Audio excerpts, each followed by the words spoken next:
то лето я впервые надел студенческий картуз и был счастлив тем особым счастьем начала молодой свободной жизни, что бывает только в эту пору. Я вырос в строгой дворянской семье, в деревне, и юношей, горячо мечтая о любви, был еще чист душой и телом, краснел при вольных разговорах гимнастических товарищей, и они морщились. «Шел бы ты, Мещерский, в монахи!» В то лето я уже не краснел бы. Приехав домой на каникулы, я решил, что настало и для меня время быть как все, нарушить свою чистоту, искать любви без романтики. И в силу этого решения, да и желания показать свой голубой околыш, стал ездить в поисках любовных встреч по соседним имениям, по родным и знакомым. Так попал я в имение моего дяди по матери, отставного и давно овдовевшего Улана Черкасова, отца единственной дочери, а моей двоюродной сестры Сони. Я приехал поздно, и в доме встретила меня только Соня. Когда я выскочил из тарантаса и вбежал в темную прихожую, она вышла туда в ночном фланелевом халатике, высоко держа в левой руке свечку, подставила мне для поцелуя щеку и сказала, качая головой со своей обычной насмешливостью: «Ах, вечно и всюду опаздывающий молодой человек!» «Ну, уж как раз никак не по моей вине», — ответил я. «Опоздал не молодой человек, а поезд». «Тише, все спят». Целый вечер умирали от нетерпения, ожидания и, наконец, махнули на тебя рукой. Папа ушел спать рассерженный, обругав тебя вертопрахом, а Ефрема, очевидно, оставшегося на станции до утреннего поезда, старым дураком. Натали ушла обиженная, прислуга тоже разошлась. Одна я оказалась терпеливой, верна тебе. Ну, раздевайся и пойдем ужинать. Я ответил, любуясь ее синими глазами и поднятой, открытой до плеча рукой: «Спасибо, милый друг. Убедиться в твоей верности мне теперь особенно приятно. Ты стала совершенной красавицей, и я имею на тебя самые серьезные виды. Какая рука, шея, и как соблазнителен этот мягкий халатик, под которым, верно, ничего нет». Она засмеялась. «Почти ничего, но и ты стал хоть куда, и очень возмужал, живой взгляд и пошлые черные усики. Только что это с тобой? Ты за эти 2 года, что я не видала тебя, превратился из вечно вспыхивающего от застенчивости мальчишки в очень интересного нахала. Это сулило бы нам много любовных утех, как говорили наши бабушки, если бы не Натали, в которую ты завтра же утром влюбишься до гроба». «Да кто это Натали?» — спросил я, входя за ней в освещенную яркой висячей лампой столовую с открытыми в черной теплой и тихой летней ночи окнами. «Это Наташа Станкевич, моя подруга по гимназии, приехавшая погостить у меня. И вот это уж действительно красавица, не то что я. Представь себе, прелестная головка, так называемые золотые волосы и черные глаза. И даже не глаза, а черные солнца, выражаясь по-персидски. Ресницы, конечно, огромные и тоже черные, и удивительно золотистый цвет лица, плечей и всего прочего. «Чего прочего?» – спросил я, все больше восхищаясь тоном нашего разговора. «А вот мы завтра утром пойдем с ней купаться. Советую тебе залезть в кусты, тогда увидишь чего. И сложено, как молоденькая нимфа». На столе в столовой были холодные котлеты, кусок сыру и бутылку красного крымского вина. «Не прогневайся, больше ничего нет», — сказала она, садясь и наливая вина мне и себе. «И водки нет. Ну, дай бог, чокнемся хоть вином». «А что именно дай бог?» «Найди мне поскорей такого жениха, чтобы пошел бы к нам во двор. Ведь мне уже 21 год, а выйти куда-нибудь замуж на сторону я никак не могу. С кем же останется папа?» «Ну, дай бог». И мы чокнулись, и медленно выпив весь бокал, она опять со странной усмешкой стала глядеть на меня, на то, как я работаю вилкой, стала как бы про себя говорить. «Да, ты ничего себе! Похож на грузина и довольно красив. Прежде был уж очень тощ и зелен лицом. Вообще очень изменился, стал легкий, приятный, только вот глаза бегают. Это потому, что ты меня смущаешь своими прелестями. Ты ведь тоже не совсем такая была прежде». И я весело посмотрел на нее. Она сидела с другой стороны стола, вся взобравшись на стул, поджав под себя ноги, положив полное колено на колено, немного боком ко мне. Под лампой блестел ровный загар ее руки, сияли сине-лиловые усмехающие глаза и красновато отливали каштаном густые и мягкие волосы. Заплетенная на ночь в большую косу, ворот распахнувшегося халатика открывал круглую загорелую шею и начало полнеющей груди, на которой тоже лежал треугольник загара. На левой щеке у нее была родинка с красивым завитком черных волос. «Ну, а что папа?»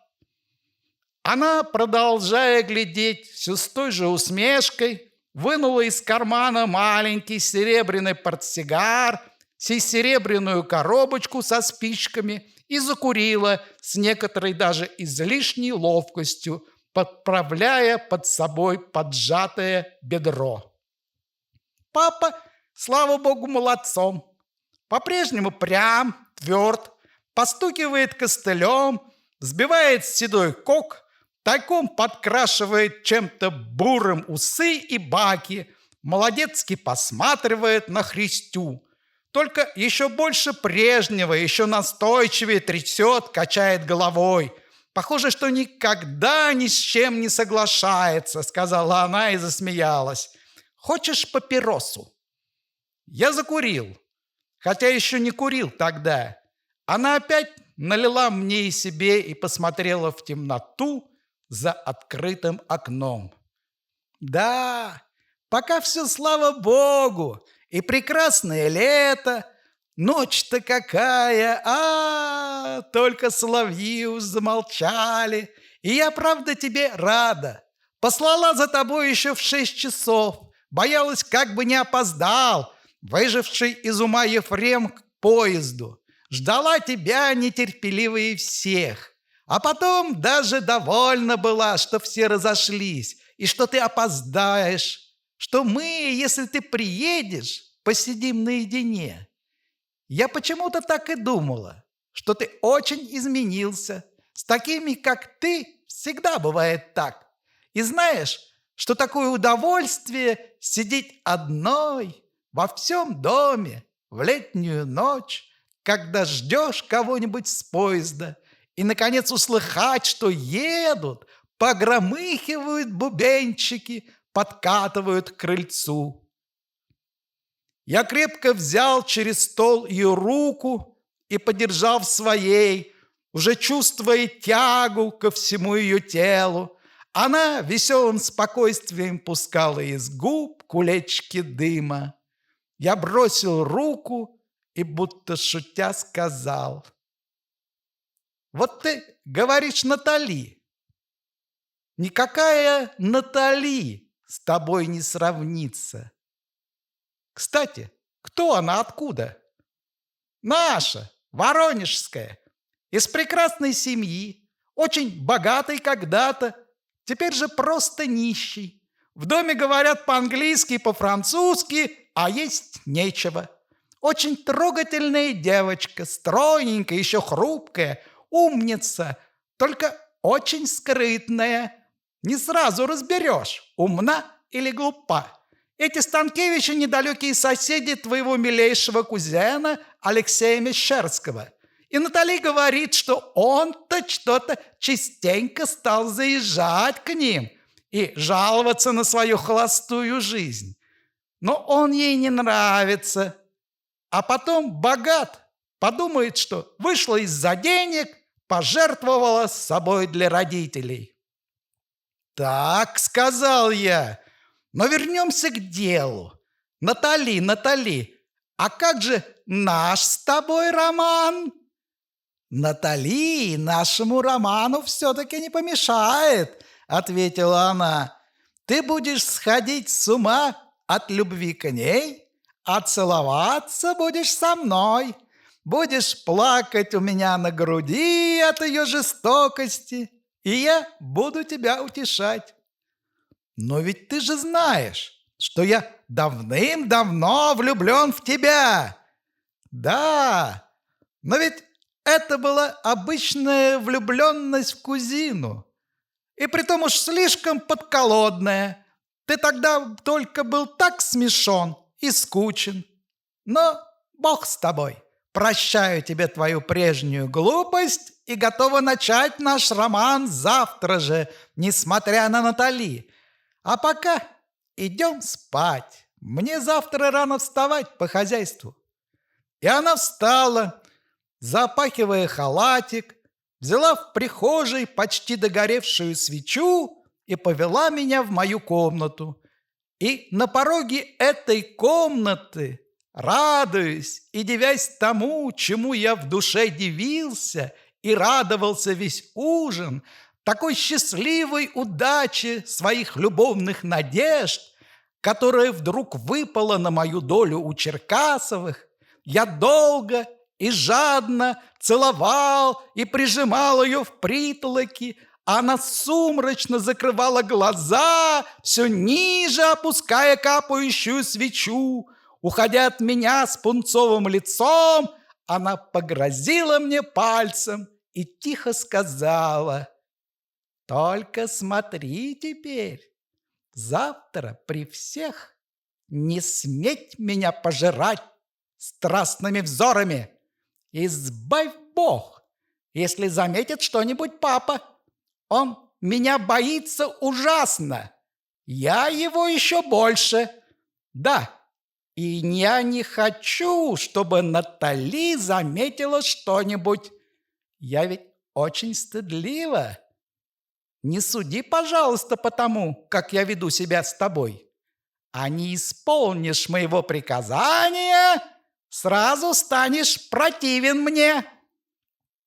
Я разделся и упал в постель с головокружением, но уснул сладко и мгновенно, разбитый счастьем и усталостью, совсем не подозревая, какое великое несчастье ждет меня впереди, что шутки Сони окажутся не шутками. Впоследствии я не раз вспоминал, как некое зловещее предзнаменовение, что когда я вошел в свою комнату и чиркнул спичкой, чтобы зажечь свечу, на меня мягко метнулась крупная летучая мышь. Она метнулась к моему лицу так близко, что я даже при свете спички ясно увидал ее мерзкую темную бархатистость и ужасную, курносую, похожую на смерть, хищную мордочку. Потом с гадким трепетанием, изламываясь, нырнула в черноту открытого окна. Но тотчас же я забыл о ней. Первый раз я видел Натали на другой день утром, только мельком. Она вдруг вскочила из прихожей в столовую, глянула, была еще не причесана и в одной легкой распашонке из чего-то оранжевого, и, сверкнув с этим оранжевым, золотистой яркостью волос и черными глазами, исчезла. Я был в ту минуту в столовой один. Только что кончил пить кофе. Улан кончил раньше и ушел, и, встав из-за стола, случайно обернулся. Я проснулся в то утро довольно рано, в еще полной тишине всего дома. В доме было столько комнат, что я иногда путался в них. Я проснулся в какой-то дальней комнате, окнами в теневую часть сада, крепко выспавшись, с удовольствием вымылся, оделся во все чистое. Особенно приятно было надеть новую косоворотку красного шелка. Покрасивее причесал свои черные мокрые волосы, подстриженные вчера в Воронеже, вышел в коридор, повернул в другой и оказался перед дверью в кабинет и вместе спальню Улана. Зная, что он встает летом часов в 5, постучался. Никто не ответил, и я отворил дверь, заглянул и с удовольствием убедился в неизменности этой старой просторной комнаты с тройным итальянским окном под столетний серебристый тополь. Налево вся стена в дубовых книжных шкапах. Между ними в одном месте высятся часы красного дерева с медным диском неподвижного маятника. В другом стоит целая куча трубок с бисерными чубуками, а над ними висит барометр. В третьем вдвинуто бюро дедовских времен с порыжевшим зеленым сукном откинутой доски орехового дерева, а на сукне клещи, молотки, гвозди, медная подзорная труба. На стене возле двери под стопудовым деревянным диваном целая галерея выцветших портретов в овальных рамках. Под окном письменный стол и глубокое кресло. То и другое тоже огромных размеров. Правее, над широчайшей дубовой кроватью, картина во всю стену. Почерневший лаковый фон, на нем еле видные клубы смугло-дымчатых облаков и зеленовато-голубых поэтических деревьев, а на переднем плане блещет точно окаменевшим яичным белком голая дородная красавица, чуть не в натуральную величину, стоящая в полуоборот к зрителю, гордым лицом и всеми выпуклостями полновидной спины, крутого зада и тыла могучих ног, соблазнительно прикрывая удлиненными расставленными пальцами одной руки сосок груди, а другой – низ живота в жирных складках. Оглянув все это, я услыхал сзади себя сильный голос Улана с костылем, подходившего ко мне из прихожей. «Нет, братец, меня в эту пору в спальне не найдешь. Это ведь вы валяетесь по кроватям до 3 дубов». Я поцеловал его широкую сухую руку и спросил: «Каких дубов, дядя?» «Так мужики говорят», — ответил он, мотая седым коком и оглядывая меня желтыми глазами, еще зоркими и умными. «Солнце на 3 дуба поднялось, А ты еще все мордой в подушке, говорят мужики. Ну, пойдем пить кофе. Чудесный старик, чудесный дом, думал я, входя с ним в столовую, в открытые окна которой глядела зелень утреннего сада и все летнее благополучие деревенской усадьбы.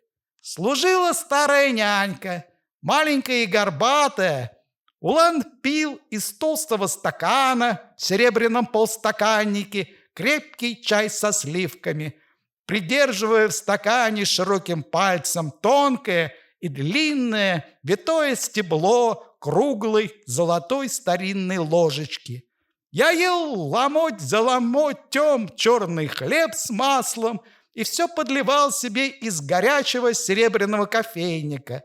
Улан, интересуясь только собой, ни о чем не спросил меня. Рассказывал о соседях-помещиках, на все лады броня и высмеивая их. Я притворялся, что слушаю, глядел на его усы, баки, на крупные волосы на конце носа, а сам так ждал Натали и Соню, что не сиделось на месте. Что это за Натали? И как мы встретимся с Соней после вчерашнего? Чувствовал к ней восторг, благодарность, порочно думал о спальнях ее и Натали, обо всем том, что делается в утреннем беспорядке женской спальни. Может, Соня все-таки сказала Натали что-нибудь о нашей начавшейся вчера любви? Если так, то я чувствую нечто вроде любви к Натали, и не потому, что она будто бы красавица, а потому, что она уже стала нашей с Соней тайной соучастницей.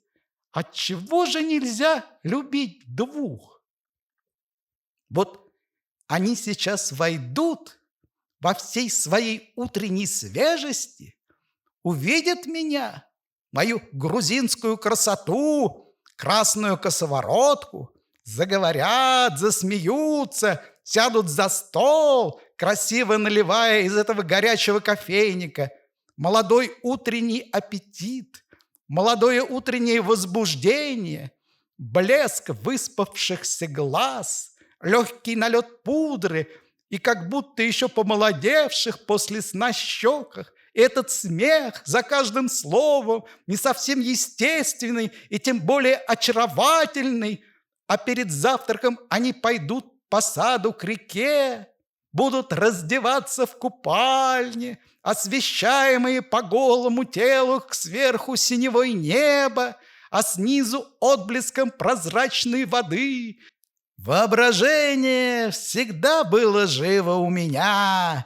Я мысленно видел, как Соня и Натали станут, держась за перила лесенки в купальне, неловко сходить по ее ступенькам, погруженным в воду, мокрым, холодным и скользким от противного зеленого бархата слизи, наросшей на них, как Соня, откинув назад свою густоволосую голову, решительно упадет вдруг на воду поднятыми грудями, и вся странно видная в воде голубовато-меловым телом косо разведет в разные стороны углы рук и ног, совсем как лягушка.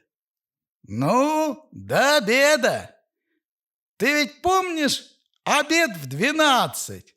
Отрицательно качая головой, сказал Улан и встал со своим выбритым подбородком, в бурых усах, соединенных с такими же баками, высокий, старчески твердый, в просторном чесучевом костюме и тупоносых башмаках, с костылем в широкой руке, покрытой гречкою, потрепал меня по плечу и скорым шагом ушел. И вот тут-то, когда я тоже встал, чтобы выйти через соседнюю комнату на балкон, она и вскочила. Мелькнула и скрылась, сразу поразив меня радостным восхищением. Я вышел на балкон изумленный. В самом деле красавица. И долго стоял, как бы собираясь с мыслями. Я так ждал их в столовую, но когда, наконец, услыхал их в столовой с балкона, вдруг сбежал в сад. Охватил какой-то страх, не то перед обеими, с одной из которых я имел уже пленительную тайну, не то больше всего перед Натали. Перед тем мгновенным, чем она полчаса тому назад ослепила меня в своей быстроте.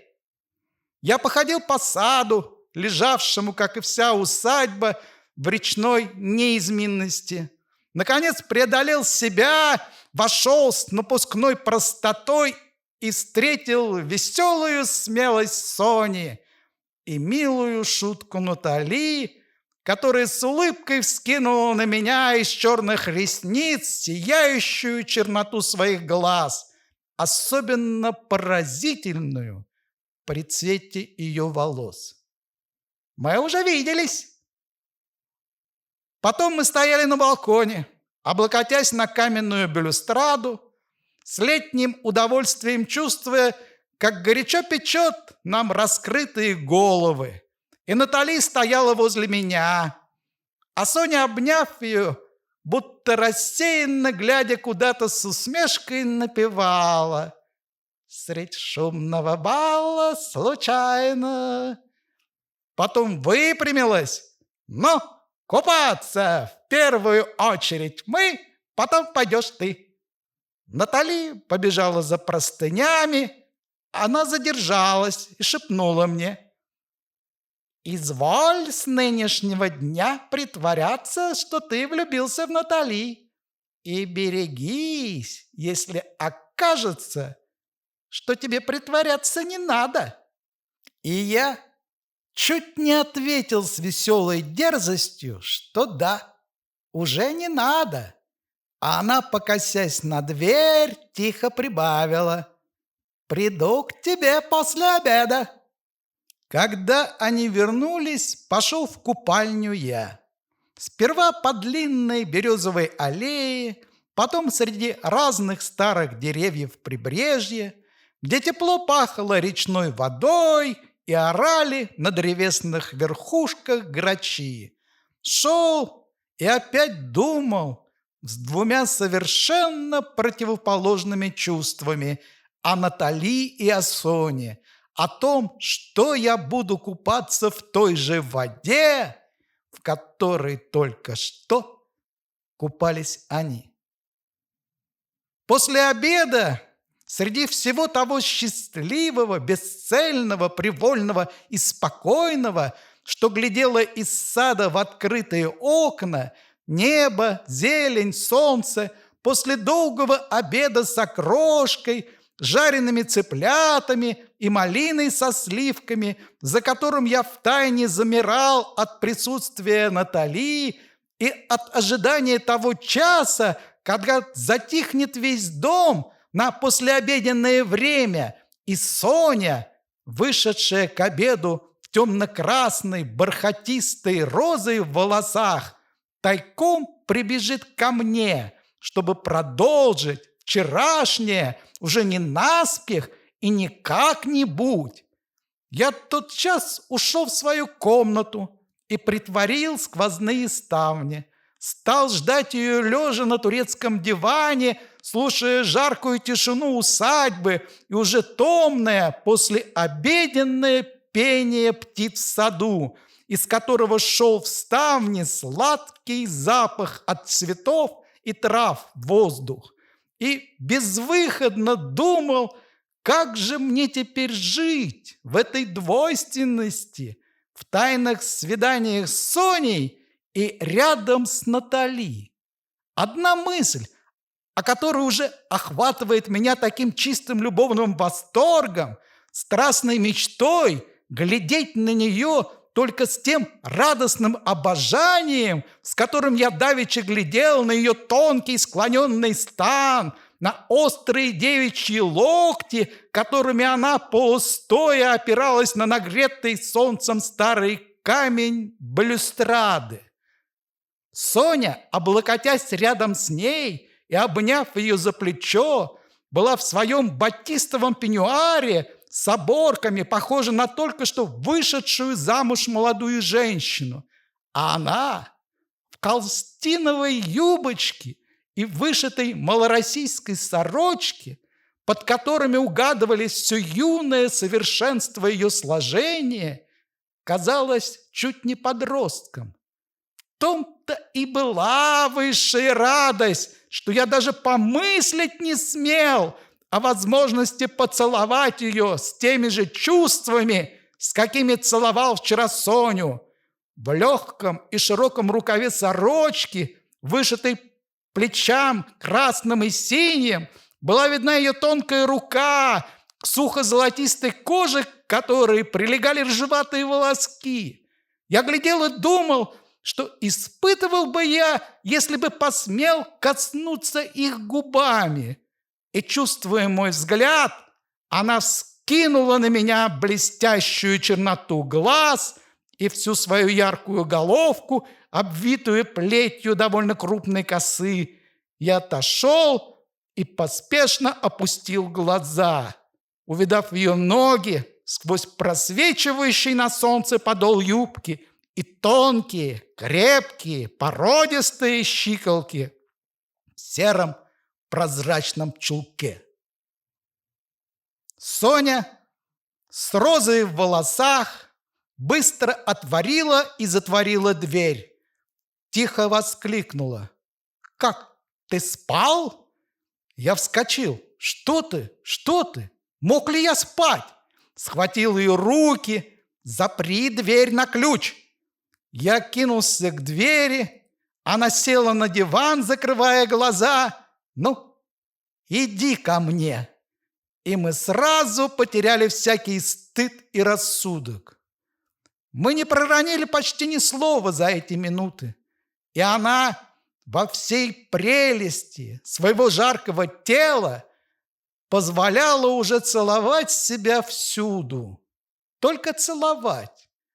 И все сумрачней закрывала глаза, все больше разгоралось лицом, и опять, уходя и поправляя волосы, шепотом пригрозила: «А что до Натали, то повторяю, берегись перейти за притворство. Характер у меня вовсе не такой уж милый, как можно думать». Роза валялась на полу. Я спрятал ее в стол, и к вечеру ее темно-красный бархат стал вялым и лиловым. Жизнь моя пошла внешне обыденно, но внутренне я не знал ни минуты покоя, все больше и больше привязываясь к Соне, к сладкой привычке изнурительно страстных свиданий с ней по ночам. Она теперь приходила ко мне только поздно вечером, когда весь дом засыпал, и все мучительнее и восторженнее, следя тайком за Натали, за каждым ее движением.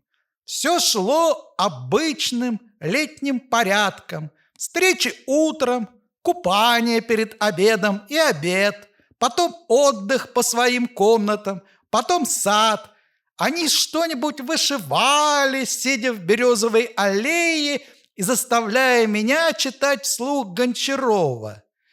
Или варили варенье на тенистой полянке под дубами, недалеко от дома, вправо от балкона. В 5 часу чай на открытой тенистой поляне. Влево вечером прогулки или крокет на широком дворе перед домом. Я с Натали против Сони или Соня с Натали против меня. В сумерки ужин в столовой. После ужина Улан уходил спать, а мы еще долго сидели в темноте на балконе. Мы с Соней шутя и куря, а Натали молча. Наконец Соня говорила: «Ну, спать!» И, простясь с ними, я шел к себе, с холодеющими руками ждал того заветного часа, когда весь дом станет темен и так тих, что слышно, как непрерывно тикающей ниточкой бегут карманные часы у моего изголовья над нагоревшей свечой. И все дивился, ужасался. За что так наказал меня Бог? За что? Дал сразу две любви, такие разные и такие страстные, такую мучительную красоту обожания Натали и такое телесное упоение Соней. Я чувствовал, что вот-вот мы с ней не выдержим нашей неполной близости, и что я совсем сойду тогда с ума от ожидания наших ночных встреч и от ощущения их потом весь день. И все это рядом с Натали. Соня уже ревновала, грозно вспыхивала иногда, а вместе с тем наедине говорила мне: «Боюсь, что мы с тобой за столом при Натали недостаточно просты. Папа, мне кажется, начинает что-то замечать. Натали тоже. А нянька, конечно, уже уверена в нашем романе и, небось, наушничает папе. Сиди побольше в саду с Натали вдвоем, читай ей этот несносный обрыв, уводи ее иногда гулять по вечерам. Это ужасно. Я ведь замечаю, как идиотски ты пялишь на нее глаз. Временами чувствую к тебе ненависть, готова, как какая-нибудь одарка, вцепиться при всех тебя в волоса. Да что ж ты со мной делаешь?» Ужаснее всего было то, что, как мне казалось, начала не то страдать, не то негодовать, чувствовать что-то, что есть между мной и Соней тайное, Натали. Она и без того молчаливая становилась все молчаливее, играла в крокет или вышивала излишне пристально. Мы как будто привыкли друг к другу, сблизились.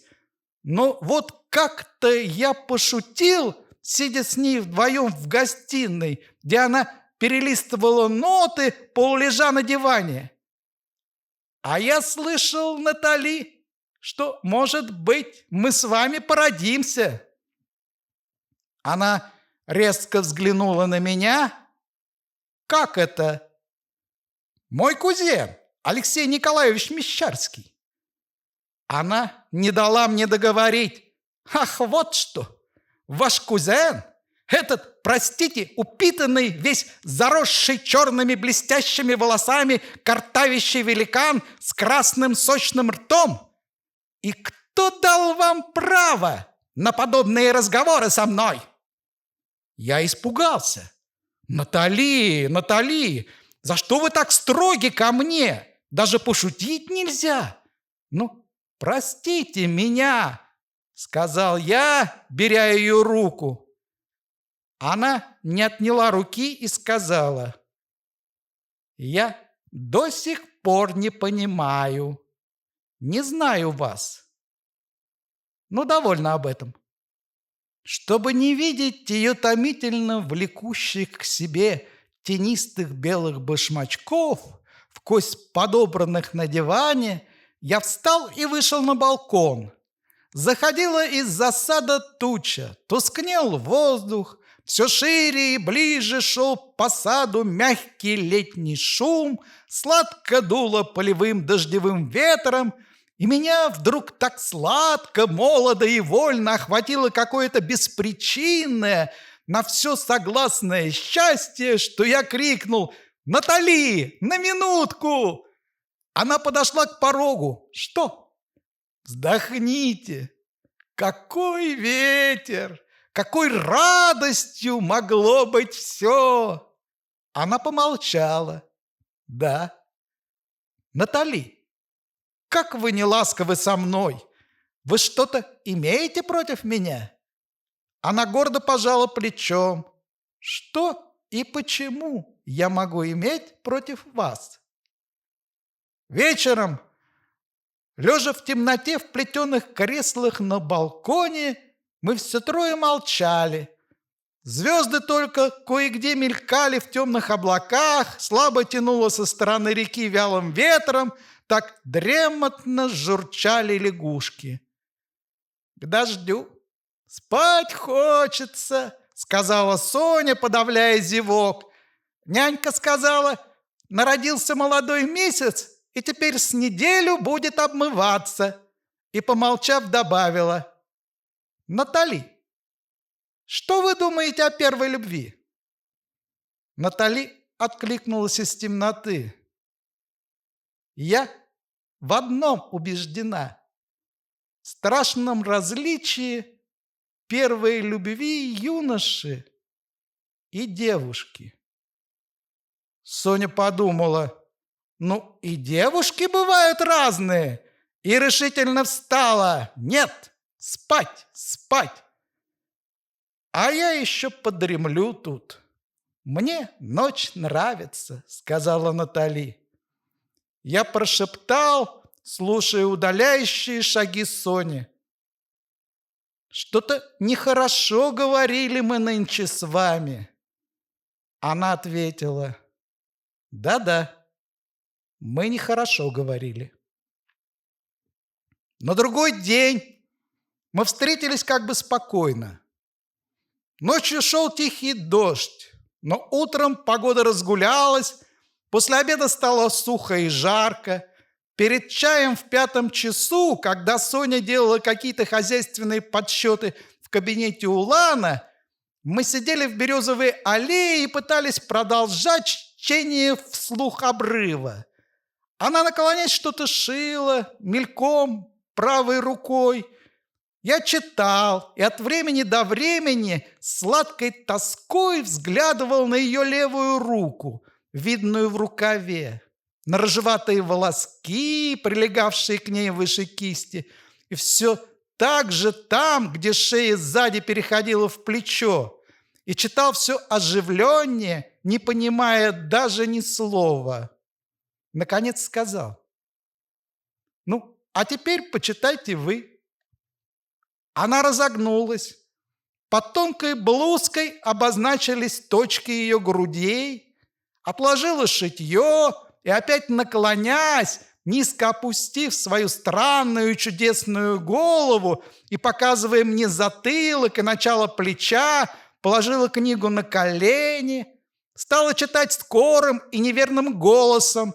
Я глядел на ее руки, на колени под книгой, изнемогая от неистовой любви к ним и звуки ее голоса. В разных местах предвечернего сада вскрикивали на лету иволги, против нас высоко висел, прижавшись к стволу сосны, одиноко росший в аллее среди берез, красновато-серый дятел. Натали, какой удивительный цвет волос у вас! А коса немного темнее, цвета спелой кукурузы. Она продолжала читать. «Натали, дятел, посмотрите!» Она взглянула вверх. «Да-да, я его уже видела. И нынче видела, и вчера видела. Не мешайте читать». Я помолчал, потом снова. «Посмотрите-ка, как это похоже на засохшие серых червячков!» «Что, где?» Я указал на скамью между нами, на засохший известковый помет. «Правда?» Я взял и сжал ее руку, бормоча и смеясь от счастья. «Натали! Натали!» Она тихо и долго поглядывала на меня, потом выговорила: «Но вы любите Соню?» Я покраснел, как пойманный мошенник, но с такой горячей поспешностью отрекся от Сони, что она даже слегка раскрыла губы. «Это неправда». «Неправда. Неправда. Я очень ее люблю, но как сестру. Ведь мы знаем друг друга с детства». На другой день она не вышла ни утром, ни к обеду. «Соня, что с Натали?» – спросил Улан. И Соня ответила, нехорошо засмеявшись: «Лежит все утро в распашонке, нечесанная, по лицу видно, что ревела. Принесли ей кофе и не допила. Что такое? Голова болит. Уж не влюбилась ли?» «Очень просто», — сказал Улан бодро, с одобрительным намеком, глянув на меня, но отрицая головой. Вышла Натали только к вечернему чаю, но вошла на балкон легко и живо, улыбнулась мне приветливо и как будто чуть-чуть виновата, удивив меня этой живостью, улыбкой и некоторой новой нарядностью. Волосы убраны туго, спереди немного подвинуты, волнисто тронуты щипцами, платье другое, из чего-то зеленого, цельное, очень простое и очень ловкое, особенно в перехвате на талии, туфельки черные на высоких каблуках. Я внутренне ахнул от нового восторга. Я, сидя на балконе, просматривал исторический вестник, несколько книг которого дал мне Улан, когда она вдруг вошла с этой живостью и несколько смущенной приветливостью. «Добрый вечер! Идем чай пить. Сегодня я за самоваром. Соня нездорова». «Как? То вы, то она?» «У меня просто болела голова с утра. Стыдно сказать, только сейчас привела себя в порядок». «Да чего удивительно это зеленое при ваших глазах и волосах», — сказал я и вдруг спросил краснея: «Вы вчера мне поверили?» Она тоже покраснела, тонко и ало, и отвернулась. Не сразу, не совсем.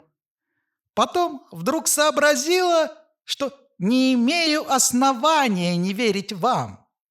И что, в сущности, какое же мне дело до ваших с Соней чувств? Но идем. К ужину вышла и Соня, и улучила минуту сказать мне: «Я заболела. У меня это проходит всегда очень тяжело. Дней 5 лежу. Нынче еще могла выйти, а завтра уже нет. Веди себя умно без меня. Я тебя страшно люблю и ужасно ревную. Неужто ты даже не заглядишь ко мне? Ты глуп».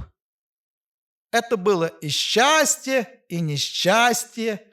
5 дней полной свободы с Натали и 5 дней не видеть по ночам у себя Сони. С неделю правила домом, всем распоряжалась, ходила в белом передничке через дверь в поварскую Натали. Я никогда еще не видал ее такой деловитой.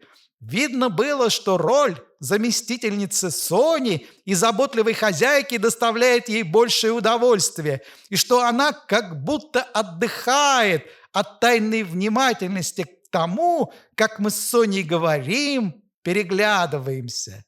Все эти дни, пережив за обедом сперва тревогу, все ли хорошо, а потом удовольствие, что все хорошо, и старик-повар, и христя, хохлушка горничная, приносили и подавали вовремя, не раздражая Улана. Она после обеда уходила к Соне, куда меня не пускали, и оставалась с ней до вечернего чая, а после ужина весь вечер. Бывать со мной наедине она, очевидно, избегала, и я недоумевал, скучал и страдал в одиночестве. Почему стала ласкова, а избегает? Боится Сони или себя, своего чувства ко мне? И страстно хотелось верить, что себя. И я упивался все крепнущей мечтой: не навек же я связан с Соней, не век же мне, да и Натали, гостить тут. Через неделю-другую я все равно должен буду уехать, и тогда конец моим мучениям. найду предлог поехать познакомиться со Станкевичами, как только Натали вернется домой. Уехать от Сони, да еще с обманом, с этой тайной мечтой о Натали, с надеждой на ее любовь и руку, будет, конечно, очень больно. Разве только с одной страстью целую я Соню.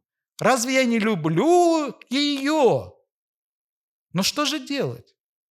Это рано или поздно все равно не избежишь. И непрестанно думая так, в непрестанном душевном волнении, в ожидании чего-то, я старался вести себя при встречах с Натали как можно сдержаннее, милее, терпеть до поры до времени. Я страдал, скучал, как нарочно, дня 3 шел дождь, мерно бежал, стучал тысячами лапок по крыше. В доме было сумрачно, на потолке и на лампе в столовой спали мухи, но крепился. По часам сидел иногда в кабинете Улана, слушая его всякие рассказы. Соня сначала выходить начала в халатике, на час, на два, с томной улыбкой к своей слабости. Ложилась на балконе в полотняное кресло и, к моему ужасу, говорила со мной капризно, не в меру нежно, не стесняясь присутствия Натали. «Посиди возле меня, Витик. Мне больно, мне грустно. Расскажи что-нибудь смешное. Месяц ты и правду обмывался, да уж обмылся. Кажется, распогодилось. И как сладко пахнет цветами!» Я втайне раздражаясь отвечал: «Раз цветы сильно пахнут, будет опять обмываться». Она била меня по руке: «Не сметь возражать, больной!» Наконец стала выходить и к обеду, и к вечернему чаю, только еще бледная и приказывая подавать себе кресло. Но к ужину и на балкон после ужина еще не выходила. И раз Натали сказала мне после вечернего чая, когда она ушла к себе и Христя понесла со стола самовар в поварскую: «Соня сердится, что я все сижу возле нее, а вы все один и один. Она еще не совсем поправилась, а вы без нее скучаете». «Я скучаю только без вас», — ответил я, — «когда вас нет». Она изменилась в лице, но справилась, с усилием улыбнулась. «Но мы же условились не ссориться больше. Послушайте, лучше вот что. Вы засиделись дома, пойдите погуляйте до ужина, а потом я посижу с вами в саду». Предсказания насчет месяца, слава богу, не сбылись. Ночь будет прекрасная. Соне меня жаль, а вам нисколько? «Страшно жаль», — ответила она и неловко засмеялась, ставя на поднос чайную посуду. «Но, слава богу, Соня уже здорова. Скоро не будете скучать». При словах «а вечером я посижу с вами» сердце у меня сжалось сладко и таинственно. Но я тотчас подумал: да нет, это просто только ласковое слово. Я пошел к себе и долго лежал, глядя в потолок. Наконец встал, взял в прихожей картуз и чью-то палку и бессознательно вышел из усадьбы на широкий шлях, пролегавший между усадьбой и хохладской деревней, немного выше ее, на степном голом взгорье. Шлях вел в пустые вечерние поля. Всюду было холмисто, но просторно, далеко видно. Слева от меня лежала речная низменность. За ней слегка поднимались к горизонту тоже пустые поля. Там только что село солнце, горел закат. Справа от меня краснел против него правильный ряд белых, одинаковых хат, точно вымершей деревни. И я с тоской смотрел то на закат, то на них. Когда повернул назад, навстречу тянуло то теплым, то почти горячим ветром. И уже светил в небе молодой месяц. Блестела половина его, не сулившая ничего доброго. Как прозрачная паутина, видна была и другая половина, а все вместе напоминало желудь. За ужином ужинали на этот раз тоже в саду, в доме было жарко. Я сказал Улану: «Дядя, что вы думаете о погоде? Мне кажется, завтра будет дождь». «Почему, мой друг?» «Я только что ходил в поле, с грустью думал, что скоро покину вас». «Это почему?» Натали тоже вскинула на меня глаза. «Вы собираетесь уезжать?» Я притворно засмеялся. «Не могу же я!» Улан особенно энергично закачал головой. На этот раз, кстати, вздор! Вздор! Папа и мама отлично могут потерпеть разлуку с тобой. Раньше 2 недель я тебя не отпущу. Да вот и она не отпустит. Я не имею никаких прав на Виталия Петровича, сказала Натали. Я жалобно воскликну: «Дядя, запретите Натали называть меня так!» Улан хлопнул ладонью по столу. «Запрещаю! И довольно болтать о твоем отъезде. Вот насчет дождя ты прав, вполне возможно, что погода опять испортится». В поле было уже слишком чисто, ясно, сказал я. И месяц очень чист, и похож на желудь, сдуло с юга. И вот, видите, уже находят облака. Улан повернулся, посмотрел в сад, где то мерк, то разгорался лунный свет. «Из тебя, Виталий, выйдет второй Брюс». В 9 часу она вышла на балкон, где я сидел, ожидая ее в унынии, думая, все это вздор. Если у нее есть какие-нибудь чувства ко мне, то совсем несерьезные, переменчивые, мимолетные. Молодой месяц играл все выше и ярче в прудах.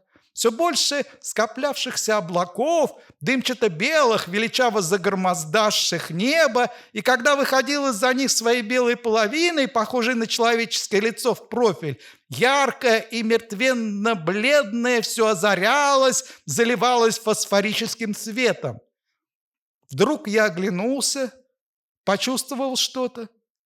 Натали стояла на пороге, заложив руки за спину, молча глядя на меня. Я встал, она безразлично спросила: «Вы еще не спите? Но вы же мне сказали...» «Простите, я очень устала нынче. Пройдемтесь по аллее, и я пойду спать». Я пошел за ней. Она приостановилась на ступеньке балкона, глядя на вершины сада, из-за которых уже клубами туч подымались облака, подергиваясь сверху беззвучными молниями. Потом вышла под длинный прозрачный навес березовой аллеи в пестроту, в пятна света и тени. Равняясь с ней, я сказал, чтобы сказать что-нибудь, как волшебно блестят вдали березы. Нет ничего страннее и прекраснее внутренности леса в лунную ночь, этого белого шелковатого блеска березовых стволов в ее глубине. Она остановилась, в упор мне, чернее в сумраке глазами. «Вы правда уезжаете?» «Да, пора». «Но почему так сразу и скоро?» «Я не скрываюсь. Вы меня давеча поразили, сказав, что уезжаете. Натали, можно мне приехать представиться вашим, когда вы вернетесь домой?» Она промолчала. Я взял ее руки, поцеловал, весь замирая правую. «Натали! Да-да, я вас люблю», — сказала она поспешно и невыразительно и пошла назад к дому. Я лунатически пошел за ней. «Уезжайте. Завтра же», — сказала она на ходу, не оборачиваясь, — «я вернусь домой через несколько дней». Войдя к себе, я, не зажигая свечи, сел на диван и застыл, оцепенел в том страшном и дивном, что так внезапно и неожиданно совершилось в моей жизни. Я сидел, потеряв всякое представление о месте и времени. Комната и сад уже потонули в темноте от туч. В саду за открытыми окнами все шумело, трепетало, и меня все чаще и ярче озаряло быстрым и в ту же секунду исчезающим зелено-голубым пламенем. Быстрота и сила этого безгромного света все увеличивались, потом комната озарилась вдруг до неправдоподобной видимости. На меня понесло свежим ветром и таким шумом сада, точно его охватил ужас. Вот оно! Загорается земля и небо! Я вскочил, с трудом затворил одно за другим окна, ловя их рамы, преодолевая трепавший меня ветер, и на цыпочках побежал по темным коридорам в столовую. Мне, казалось бы, было в тот час не до раскрытых окон столовой и гостиной, где буря могла перебить стекла, но я все-таки побежал, и даже с большой озабоченностью. Все окна в столовой и гостиной оказались закрыты. Я увидал это при том зелено-голубом озарении, в цвете яркости которого было поистине что-то неземное, сразу раскрывавшееся всюду точно быстрые глаза и делавшее огромными и видимыми до последнего переплета все оконные рамы, а затем тотчас же затоплявшееся густым мраком. На секунду оставлявшее в ослепшем зрении след чего-то жестяного красного. Когда же я быстро, точно боясь, не случилось ли чего там без меня, вошел в свою комнату, из темноты послышался сердитый шепот. «Где ты был? Мне страшно! Зажги скорее огонь!»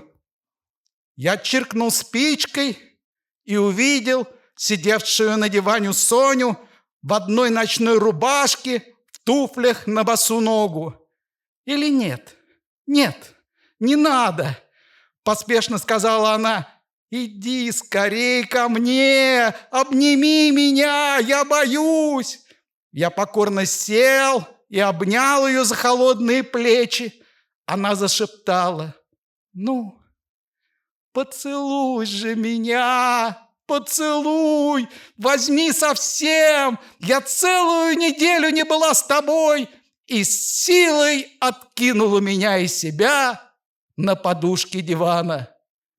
В ту же минуту на пороге растворенной двери метнулась Натали в своей распашонке со свечой в руке. Она сразу увидала нас, но все-таки бессознательно крикнула: «Соня, где ты? Я страшно боюсь!» И тотчас исчезла. Соня кинулась вслед за ней. Через год она вышла за Мещерского. Венчали ее в его благодатном, при пустой церкви. И мы, и прочие родные и знакомые с его и с ее стороны не получили приглашения на свадьбу. И обычных после свадьбы визитов молодые не делали. Тотчас уехали в Крым. В январе следующего года, в Татьянин день, был бал воронежских студентов в благородном собрании в Воронеже. Я уже московский студент, проводил святки дома в деревне и приехал в тот вечер в Воронеж. Поезд пришел весь белый, дымящийся снегом от вьюги. По дороге со станции в город, пока извозчичьи сани несли меня в дворянскую гостиную, едва видны были мелькавшие сквозь вьюгу огни фонарей.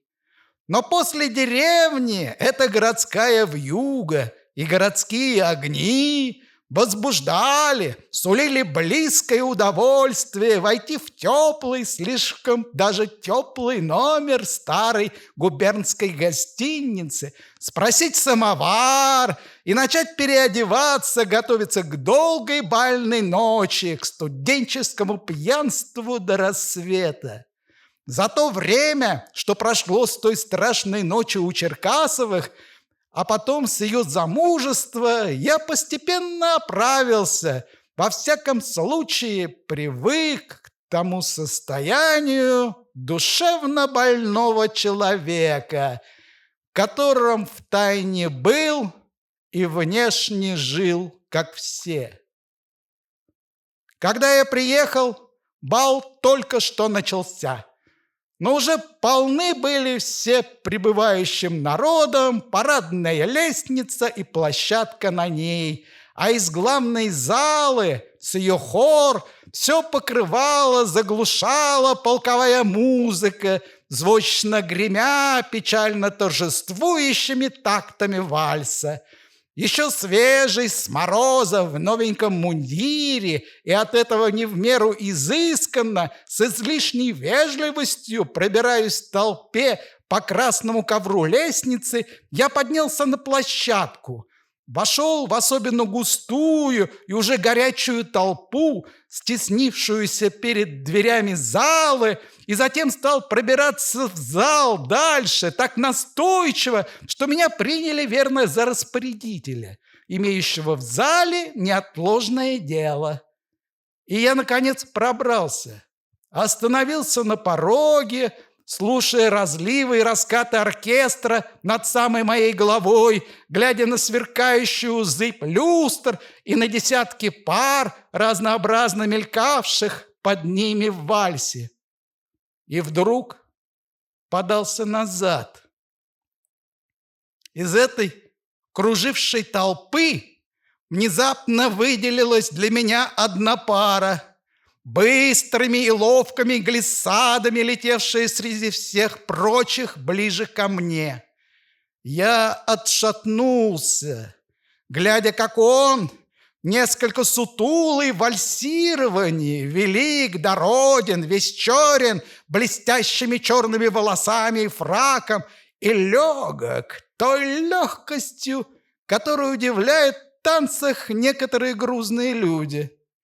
И как высока она в бальной высокой прическе, в бальном белом платье и стройных золотых туфельках, кружившаяся, несколько откинувшись, опустив глаза, положив на его плечо руку в белой перчатке до локтя с таким изгибом, который делал руку похожей на шею лебедя.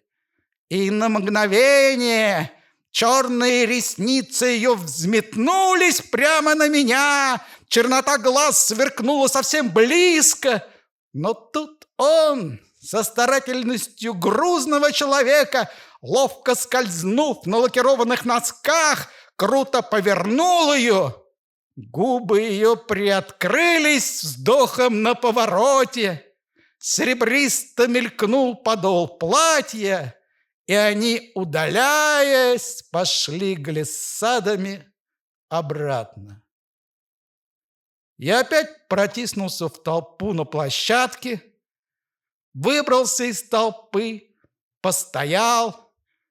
В двери зала наискось против меня, еще совсем пустой и прохладный, видны были стоявшие в праздном ожидании за буфетом с шампанским две курсистки в малороссийских нарядах, хорошенькая блондинка и сухая, темноликая красавица-казачка, чуть не вдвое выше ее ростом. Я вошел, с поклоном протянул 100-рублевую бумажку. Они, столкнувшись головами и засмеявшись, вытащили под стойкой из ведра со льдом тяжелую бутылку и нерешительно переглянулись. Откупоренных бутылок еще не было. Я зашел за стойку и через минуту молодецки хлопнул пробкой. Потом весело предложил им по бокалу, остальное допил бокал за бокалом один.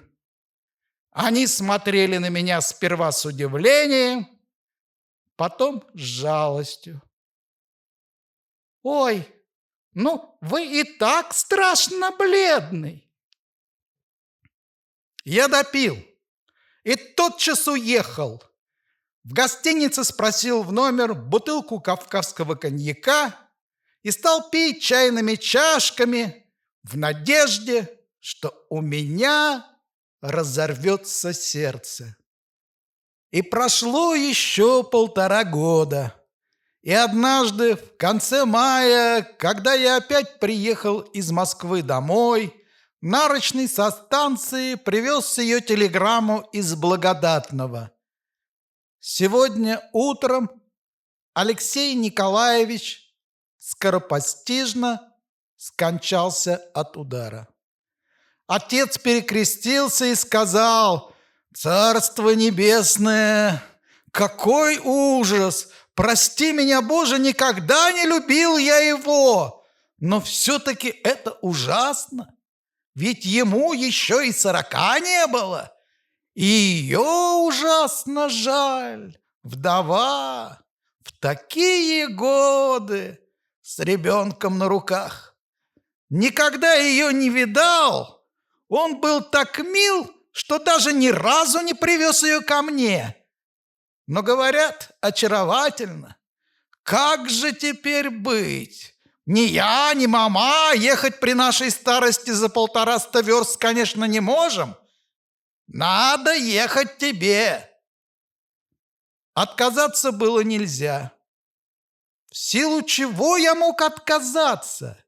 Да я и не мог бы отказаться в том полубезумии, в которое внезапно опять повергла меня эта неожиданная весть.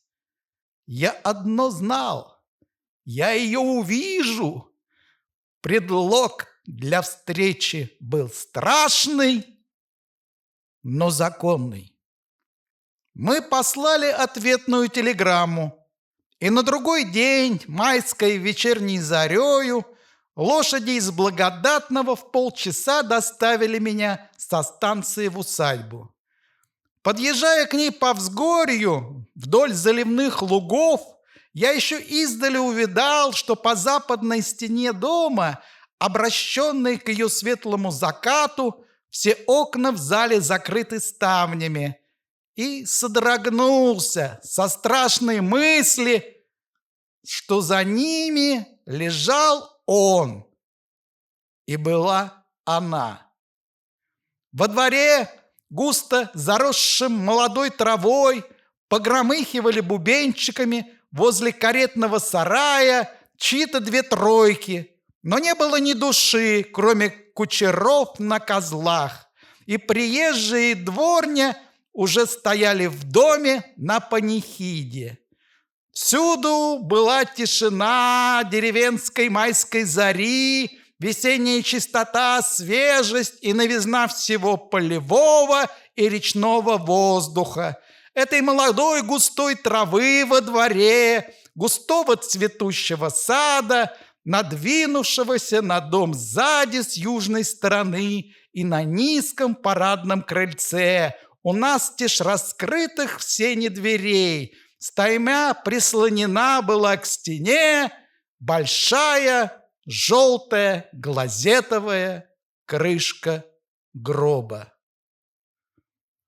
В тонком холодке вечернего воздуха сильно пахло сладким цветом груш, молочно белевших своей белой густотой в юго-восточной части сада на ровном и от этого млечности матовом небосклоне, где горел один розовый Юпитер. И молодость, красота всего этого, и мысль о ее красоте и молодости, и о том, что она любила меня когда-то, вдруг так разорвали мне сердце скорбью, счастьем и потребностью любви, что, выскочив у крыльца из коляски, я почувствовал себя точно перед пропастью. Как вступить в этот дом, вновь увидать ее лицом к лицу после 3 лет разлуки и уже вдовой, матерью? И все же я вошел в сумрак, и ладан этой страшной залы, испещренной желтыми свечными огоньками, в черноту стоявших с этими огоньками перед гробом, наискось возвышавшимися своим возглавием в передний угол, озаренный сверху большой красной лампадой перед золотыми ризами икон, а внизу серебряным текучим блеском 3 высоких церковных свечей. Вошел под возгласы и пение священнослужителей с кождением и с поклонами обходивших гроб, и тотчас же опустил голову, чтобы не видеть желтой парчи на гробе и лица покойника, пуще всего боясь увидеть ее. Кто-то подал мне зажженную свечу, я взял и стал держать ее, чувствуя, как она дрожа греет, освещая мне лицо, стянутое бледностью, и с тупой покорностью слушая эти возгласы и бряцанье кадила, из-под лобья видя плывущий к потолку торжественно и приторно пахнущий дым, и вдруг, подняв лицо, все-таки увидал ее впереди всех в трауре со свечой в руке, озарявшей ее щеку и золотистость волос.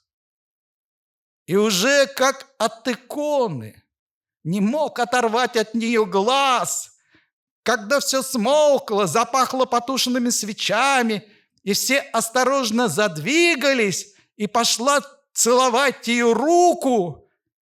Я ждал, чтобы подойти последним. И, подойдя, с ужасом восторга взглянул на иноческую стройность ее черного платья, делавшего ее особенно непорочной, на чистую молодую красоту лица и ресницы глаз, при виде меня опустившихся низко. Низко поклонился, целуя ее руку, сказал едва слышным голосом все, что должен был сказать, следуя приличию и родству, и попросил разрешения тотчас же уйти и ночевать в саду, в той старинной ротонде, в которой я ночевал еще гимназистом, приезжая в Благодатное. Там была спальня Мещерского на жаркие летние ночи. Она ответила, не поднимая глаз: «Я сейчас же распоряжусь, чтобы вас проводили туда и подали вам ужин». Утром, после отпевания и погребения, я немедленно уехал. Прощаясь, мы опять обнялись, обменялись несколькими словами и опять не глядели друг другу в глаза. Я кончил курс. Потерял вскоре после того почти одновременно отца и мать, поселился в деревне, хозяйствовал, сошелся с крестьянской сиротой Гашей, выросшей у нас в доме и служившей в комнатах моей матери. Теперь она вместе с Иваном Лукичем, нашим бывшим дворовым, седым до зелени стариком с большими лопатками, служила мне. Вид она имела еще полудетский. Маленькая, худенькая, черноволосая, с ничего не выражающими глазами цвета сажи, загадочно молчаливая, будто ко всему безучастная, и настолько вся темная тонкой кожей, что отец когда-то говорил: «Вот, верно, такая была Агарь». Мила она была мне бесконечно. Я любил ее носить на руках, целуя, я думал: вот и все, что осталось мне в жизни. И она, казалось, понимала, что я думаю. Когда она родила маленького черненького мальчика и перестала служить, поселилась в моей прежней детской, я хотел повенчаться с нею. Она ответила: «Нет, мне этого не нужно. Мне только стыдно будет перед всеми. Какая же я барыня? А вам зачем? Вы меня тогда еще скорее разлюбите. Вам надо поехать в Москву, а то вы совсем соскучитесь со мной. А я теперь скучать не буду», — сказала она, глядя на ребенка, который на руках у нее сосал грудь. «Поезжайте, поживите в свое удовольствие. Только одно помните: если вы влюбитесь в кого как следует и жениться задумаете, ни минуты не помедлю, утоплюсь вот вместе с ним». Я посмотрел на нее, ей не верить было невозможно, и поник головой. Да, а мне ведь всего 26 лет. Влюбиться, жениться — этого я и представить себе не мог. Но слова Гаши еще раз напомнили мне о моей конченной жизни. Ранней весной я уехал за границу и провел там месяца 4. Возвращаясь в конце июня через Москву домой, думал так: проживу осень в деревне, а на зиму опять куда-нибудь уеду. По дороге из Москвы в Тулу спокойно грустил. Вот опять я дома. А зачем? Вспомнил Натали и подумал: да, та любовь до гроба, которую насмешливо предрекла мне Соня, существует. Только я уже привык к ней, как привыкает кто-нибудь с годами к тому, что у него отрезали, например, руку или ногу. И, сидя на вокзале в Туле в ожидании пересадки, вдруг послал телеграмму: «Еду из Москвы, мимо вас. Буду на станции в 9 вечера. Позвольте заехать, узнать, как вы живете». Она встретила меня на крыльце. Сзади нее светила лампой горничная и с полуулыбкой протянула мне обе руки. «Я страшно рада!» «Как это ни странно, вы еще немного выросли», — сказал я, целуя и чувствую их уже с мучением. и взглянул на нее, на всю при свете лампы, которую приподняла горничная, и вокруг стекла, который в мягком после дождя в воздухе кружились мелкие розовые бабочки. Черные глаза смотрели теперь тверже, увереннее. Вся она была уже в полном расцвете молодой женской красоты, стройная, скромно нарядная, в платье из зеленые чесучие. «Да, я все еще расту», — ответила она, грустно улыбаясь. В зале по-прежнему висела в переднем углу большая красная лампада перед старыми золотыми иконами, только не зажженная. Я поспешил отвести глаза от этого угла и прошел за ней в столовую. Там на блестящей скатерти стоял чайник на спиртовке, блестела тонкая чайная посуда. Горничная принесла холодную телятину, пикули, графинчик с водкой, бутылку лафиту. Она взялась за чайник. «Я не ужинаю, выпью только чаю. Но вы сперва покушайте. Из Москвы? Почему? Что там делать летом?» «Возвращаюсь из Парижа». «Вот как! И долго там пробыли? Ах, если б я могла куда-нибудь поехать! Но ведь моей девочке всего 4-й год.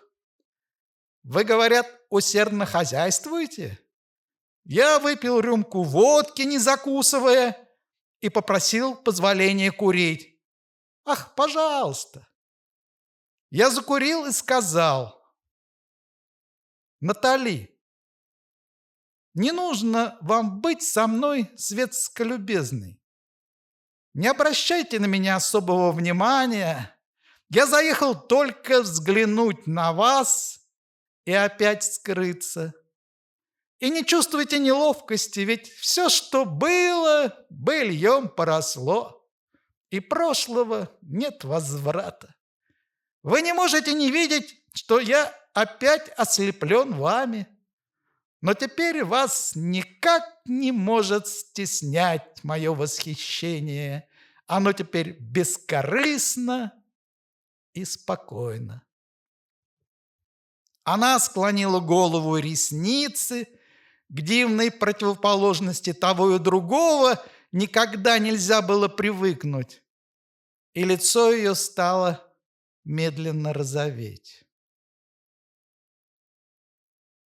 «Это совершенно точно», — сказал я бледнее, но крепнущим голосом, сам себя уверяя, что говорю правду. «Ведь все на свете проходит. Что до моей страшной вины перед вами, то я уверен, что она уже давным-давно стала для вас безразлична и гораздо более понятна, простительна, чем прежде. Вина моя была все-таки не совсем вольная, и даже в ту пору заслуживала снисхождения по моей крайней молодости и по тому удивительному стечению обстоятельств, в которые я попал. И потом, я уже достаточно наказан за эту вину всей своей гибелью». «Гибелью? А разве не так? Вы до сих пор не понимаете, не знаете меня, как сказали когда-то». Она помолчала. «Я видела вас на балу в Воронеже. Как еще молода была я тогда, и как удивительно несчастна. Хотя разве бывает несчастная любовь?» Сказала она, поднимая лицо и спрашивая всем черным раскрытием глаз и ресниц: «Разве самая скорбная в мире музыка не дает счастья? Но расскажите мне о себе.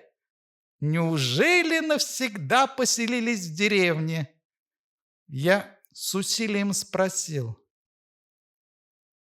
«Значит, вы тогда меня еще любили?» «Да». Я замолчал, чувствуя, что лицо у меня теперь уже горит огнем. «Это правда, что я слышала? Что у вас есть любовь? Ребенок?» «Это не любовь», — сказал я. «Страшная жалость, нежность, да и только. Расскажите мне все». И я рассказал все, вплоть до того, что сказала мне Гаша, посоветовавший мне поехать пожить в свое удовольствие, и кончил так: «Теперь вы видите, что я всячески погиб». «Полноте!» — сказала она, думая что-то свое. «У вас еще вся жизнь впереди. Но брак для вас, конечно, невозможен. Она, конечно же, из таких, что и ребенка не пожалеет. Не то что себя». «Не в браке дело, — сказал я, — Бог мой, мне жениться!» Она в раздумье посмотрела на меня. «Да-да. И как странно, ваше предсказание сбылось. Мы породнились. Вы чувствуете, что ведь вы мне двоюродный брат теперь?» И положила руку на руку мне. «Но вы ужасно устали с дороги, даже не притронулись ни к чему. На вас лица нет.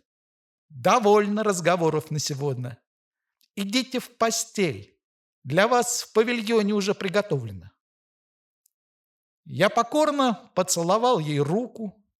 Она позвала горничную, и та с лампой, хотя было довольно светло от месяца, низко стоявшего за садом, провела меня сперва главной, потом боковой аллеей на просторную поляну, в эту старинную ротонду с деревянными колоннами.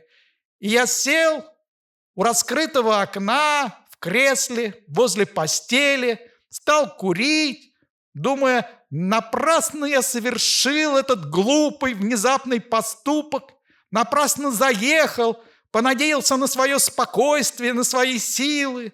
Ночь была необыкновенно тиха, было уже поздно. Должно быть, прошел еще небольшой дождь, еще теплее, мягче стал воздух, и в прелестном соответствии этим неподвижным теплом и тишиной протяжно и осторожно пели вдали, в разных местах села, первые петухи. Светлый круг месяца, стоявшего против ротонды за садом, как бы замер на одном месте, как будто выжидательно глядел, блестел среди дальних деревьев и ближних раскидистых яблонь, мешая свой свет с их тенями. Там, где свет проливался, было ярко, стеклянно, в тени же пестро и таинственно. И она в чем-то длинном, темном, шелковисто блестевшем подошла к окну, тоже так таинственно, неслышно. Потом месяц я уже над садом и смотрел прямо в ротонду, и мы поочередно говорили.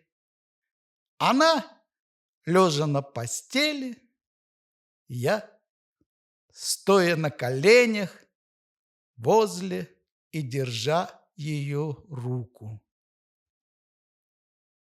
В ту страшную ночь с молниями я любил уже только тебя одну. Никакой другой страсти, кроме самой восторженной и чистой страсти к тебе, во мне уже не было. Да, я со временем все поняла И все-таки, когда вдруг вспоминала эти молнии, тот час после воспоминания о том, что за час перед тем было в аллее, нигде в мире нет тебе подобной. Когда я давеча смотрел на эту зеленую чесучу, на твои колени под ней, я чувствовал, что готов умереть за одно прикосновение к ней губами, только к ней. Ты никогда не забывал меня все эти годы. Забывал только так, как забываешь, что живешь, дышишь. И ты правду сказала. Нет несчастной любви. Ах, это твоя оранжевая распашонка, и вся ты, еще почти девочка, мелькнувшая мне в то утро, первое утро моей любви к тебе, потом твоя рука в рукаве малороссийской сорочки, потом наклон головы, когда ты читала обрыв, а я бормотал: «Натали! Натали!» Да-да. А потом ты на балу, такая высокая и такая страшная в твоей уже женской красоте. Как я хотел умереть в ту ночь, в восторге своей любви и погибели. Потом ты со свечой в руке, твой траур и твоя непорочность в нем. Мне казалось, что святой стала та свеча у твоего лица. И вот ты опять со мной, и уже навсегда. Но даже видеться мы будем редко. Разве я могу, твоя тайная жена, стать твоей явной для всех любовницей? В декабре она умерла на Женевском озере в преждевременных родах.